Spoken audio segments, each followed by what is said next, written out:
आज आपण मटणाच्या आणि चिकनच्या भाजीलाही मागे टाकणारी सोयाबीनची चमचमीत भाजी बनवलेली आहे। सोयाबीन मध्ये खूप जास्त प्रमाणात प्रोटीन असतात। जर व्हेजिटेरियन असाल तर आठवड्यातून एकदा तरी आपण सोयाबीनची भाजी खाल्लीच पाहिजे। अशा प्रकारे जर तुम्ही भाजी बनवली तर न आवडणारे सोया चंक्सही तुम्ही आवडीने खाताल। तर अशाच नवनवीन चटकदार रेसिपी, पारंपरिक रेसिपी पाहण्यासाठी चटकदार बाय मोहिनीला सबस्क्राइब करायचं आहे आणि बेल आयकॉनवर क्लिक करायचं आहे, म्हणजे नवनवीन व्हिडिओज हे तुमच्यापर्यंत पोहोचू शकतील। चला मग तर आपण भाजी बनवायला सुरुवात करू।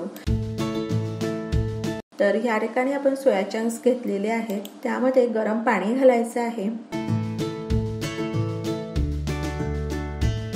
वर खाली करून घेऊ आणि 10 मिनिटांकरता झाकून ठेवूयात आणि तोपर्यंत मसाल्याची तयारी करून घेऊ। तर मिक्सी जार मध्ये अद्रकचे काही तुकडे घातलेले आहेत, लसणाच्या काही पाकळ्या घालूयात, एक कांदा घालायचा आहे,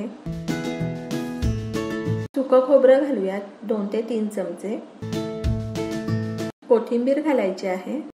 साधारण 2 टोमॅटो आपण इथे वापरलेले आहेत आणि अगदी बारीक वाटून घेऊ। तर या ठिकाणी मसाला वाटून तयार आहे।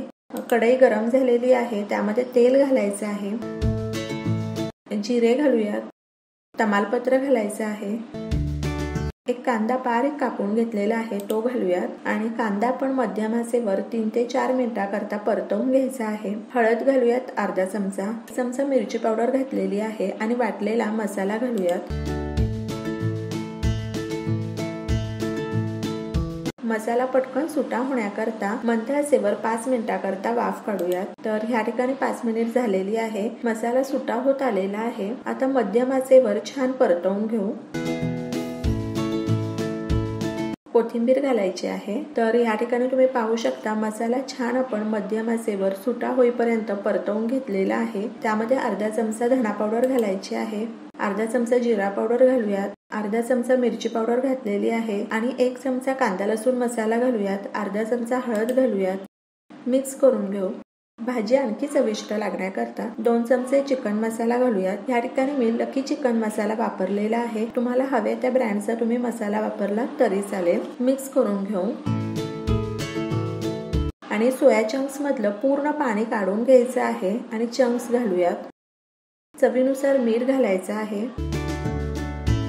आणि मोठ्या आचेवर 4 ते 5 मिनिटांकरता छान परतवून घेऊ। खूप सारी कोथिंबीर घालायची आहे। चंक्स मसाल्याबरोबर छान परतवून झालेले आहेत। भाजी तुम्हाला कितपत पातळ हवी आहे त्यानुसार तुम्ही पाण्याचं प्रमाण ठरवू शकता। मला ही भाजी अगदी पातळ नाही बनवायची, तर त्याकरता मी 1.5 ग्लास पाणी घातलेलं आहे आणि मंद आचेवर 6 ते 7 मिनिटांकरता वाफ काढूयात। ह्या ठिकाणी 7 मिनिट झालेले आहेत। आता भाजी झाकून ठेवायची गरज नाहीये, ओपनलीच भाजी 2 ते 3 मिनिटांकरता छान उकळू द्यायची आहे आणि आता गॅस बंद करायचा आहे। तुम्ही पाहू शकता सोयाबीनची चमचमीत भाजी तयार आहे। तुम्हाला भाजी नक्कीच आवडेल। तर अशाच नवनवीन चटकदार रेसिपी, पारंपरिक रेसिपी पाहण्यासाठी चटकदार बाय मोहिनीला सबस्क्राइब करायचं आहे आणि बेल आयकॉनवर क्लिक करायचं आहे, म्हणजे नवनवीन व्हिडिओज हे तुमच्यापर्यंत पोहोचू शकतील। आणि वेळात वेळ काढून तुम्ही माझी ही रेसिपी पाहिली तर त्यासाठी तुमचे खूप खूप खूप धन्यवाद। पुन्हा भेटूया अशाच एका नवीन रेसिपी बरोबर।